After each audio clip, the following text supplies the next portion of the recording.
Assalamualaikum warahmatullahi wabarakatuh. Perkenalkan, nama saya Lita Marina Handayani, mahasiswi semester 5 Universitas Mercu Buana Jakarta. Pada video kali ini, saya akan melakukan uji deskriptif statistik pada data primer menggunakan aplikasi SPSS versi 25. Video ini saya tujukan untuk memenuhi tugas besar 1 mata kuliah Statistika Bisnis. Karena pada pengujian ini saya menggunakan deskriptif statistik, sebelumnya saya akan menjelaskan apa itu uji deskriptif statistik atau statistik deskriptif. Pengujian ini tujuannya adalah untuk menganalisa data dan hasilnya kita dapat menggambarkan data tersebut atau data yang kita miliki ini dengan sebagaimana adanya. Namun, untuk hasil analisis data ini tentunya tidak dapat berlaku secara umum, melainkan perlunya untuk melakukan pengujian lebih lanjut supaya hasil datanya dapat lebih akurat. Pada SPSS versi 25 ini, untuk pengujian statistik deskriptif terdapat jenis-jenisnya, yaitu ada uji frekuensi, deskriptif, explore, cross-step, turf analyze, ratio, PP plots, dan QQ plots. Dengan melakukan uji statistik deskriptif ini, hasilnya atau outputnya kita akan mengetahui bagaimana penjabaran dan penggambaran ukuran statistik deskriptif pada data kita. Seperti informasi terkait mean, median, standar deviasi, range, maksimum, minimum, dan informasi lainnya. Namun, dalam video ini, saya hanya akan melakukan 2 jenis pengujian statistik deskriptif, yaitu pengujian frekuensi dan deskriptif. Langkah pertama dalam melakukan pengujian data adalah menyiapkan tabulasi datanya. Untuk data primer ini, sebelumnya saya telah melakukan pengumpulan kuesioner melalui Google Form untuk meneliti pengaruh penerapan prinsip syariah, produk yang ditawarkan, dan kualitas pelayanan terhadap minat masyarakat dalam melakukan transaksi pada Bank Syariah Indonesia atau BSI. Adapun untuk variabel X1 adalah penerapan prinsip syariah, variabel X2 produk yang ditawarkan, variabel X3 kualitas pelayanan, dan variabel Y adalah minat masyarakat dalam melakukan transaksi pada Bank Syariah Indonesia. Setelah data terkumpul, file Excel dapat kalian download di Google Form. Kemudian, data yang sudah terkumpul ini masih perlu untuk ditabulasi, yaitu untuk memisahkan pertanyaan-pertanyaan yang tidak perlu diuji dan mengubah setiap variabelnya menjadi variabel X1, X2, X3, dan Y. Oke, sekarang saya akan melakukan tabulasi untuk mengubah variabel-variabelnya. Video ini akan saya percepat.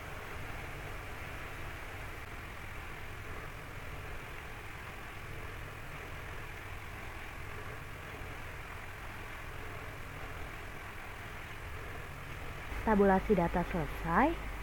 Langkah selanjutnya adalah kita buka aplikasi SPSS. Fokus pada kiri bawah, terdapat 2 tampilan, yaitu ada data view dan variable view. Lalu klik yang variable view dan fokus ke kiri atas. Pada menu file, lakukan import data dari Excel yang telah kita buat tabulasi datanya tadi. Lalu klik open.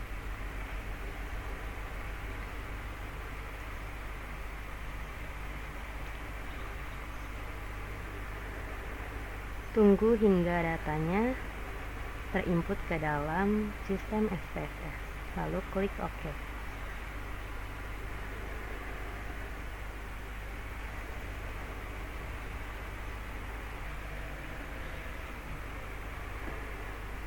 Setelah data muncul, langkah selanjutnya adalah mengubah kolom values untuk setiap variabel dengan skala yang telah kalian tetapkan. Lalu diklik.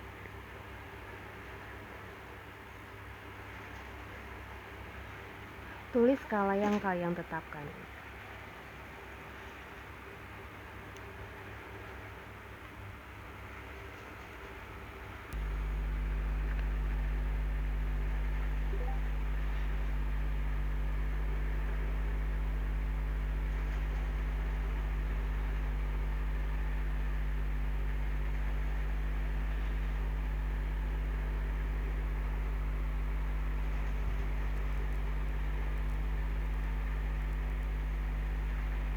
Setelah selesai, kalian bisa klik OK.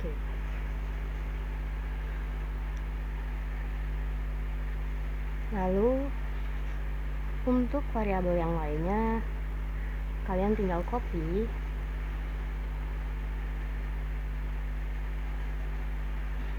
dan paste ke setiap variabel.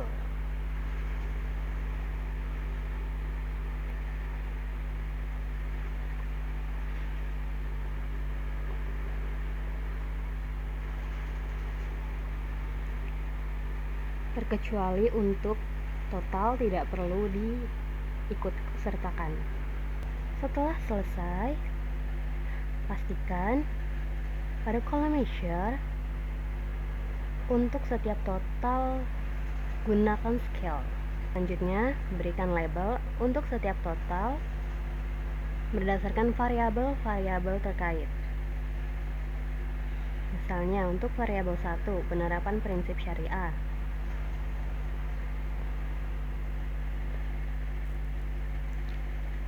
Untuk variabel 2, produk yang ditawarkan bank.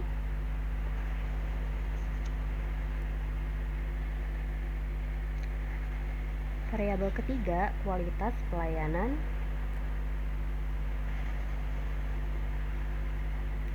Dan variabel Y, minat masyarakat untuk melakukan transaksi pada Bank Syariah Indonesia.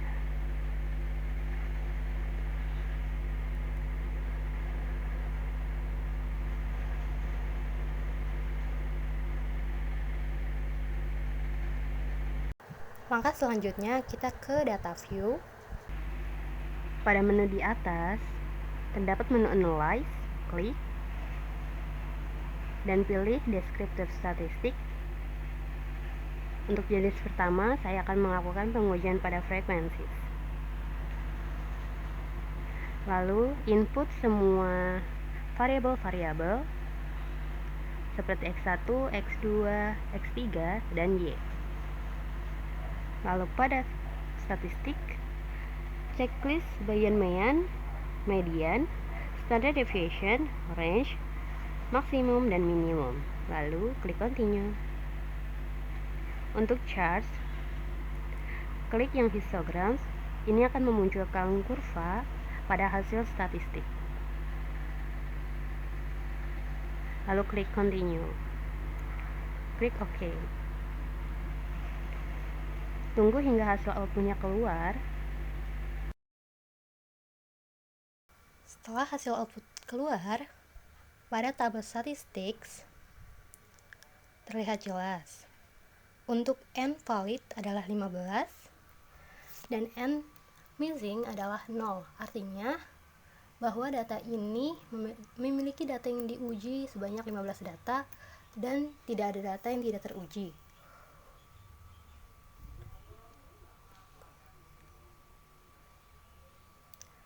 Kemudian untuk MEAN penerapan prinsip syariah adalah 19,13, MEAN untuk produk bank yang ditawarkan adalah 22,13, MEAN untuk kualitas pelayanan adalah 19,33, dan MEAN untuk minat masyarakat adalah 40,47.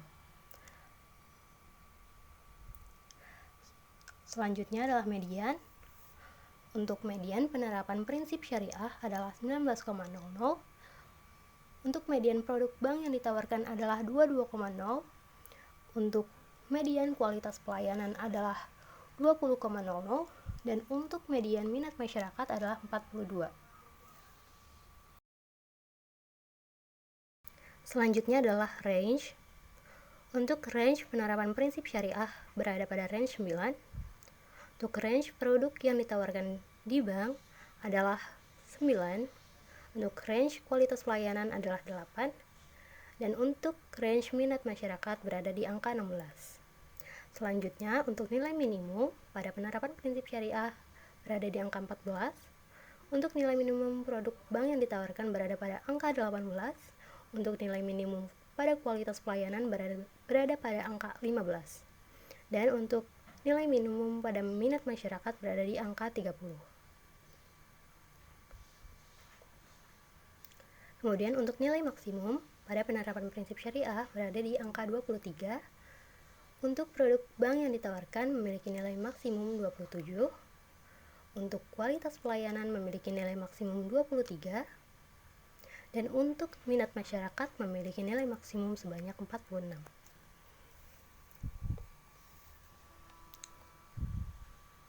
Sedangkan untuk standard deviation, sebelumnya kita harus tahu dulu apa itu standard deviation. Standard deviation atau standar deviasi adalah nilai statistika yang digunakan untuk menentukan bagaimana persebaran data dalam suatu sampel dan melihat seberapa dekat data-data tersebut dengan rata-rata dan mean dari sampel tersebut. Semakin rendah nilai standar deviasi, maka nilai data mendekati mean. Sedangkan semakin tinggi nilai standar deviasi, maka nilai data semakin jauh dari mean. Jika standar deviasi lebih besar dari nilai mean, hasil pengujian tersebut merupakan representasi yang buruk dari keseluruhan data. Pada analisis ini, saya memiliki nilai standard deviation yaitu berada di kisaran 2, sedangkan untuk meannya berada di kisaran 19 hingga 20, yang mana artinya standar deviasi ini lebih rendah dari angka mean sehingga dapat mempresentasikan hasil yang cukup baik pada pengujian ini. Output selanjutnya ada frequency table. Pada frequency table ini menunjukkan bahwa setiap pertanyaan ditampilkan presentasinya untuk masing-masing variabel. Kita lihat untuk penerapan prinsip syariah, produk yang ditawarkan bank. Untuk minat masyarakat, dan ini adalah hasil histogram. Adapun histogram ini menunjukkan ukuran skewness dan ukuran kurtosis dalam suatu data. Oleh karena itu, untuk pengujian selanjutnya, saya akan melakukan pengujian deskriptif, di mana akan menunjukkan nilai skewness dan kurtosisnya. Oke, kita ke input datanya, pilih analyze, lalu ke deskriptif statistik, pilih yang deskriptif. Lalu masukkan setiap variabel yang ingin kita uji.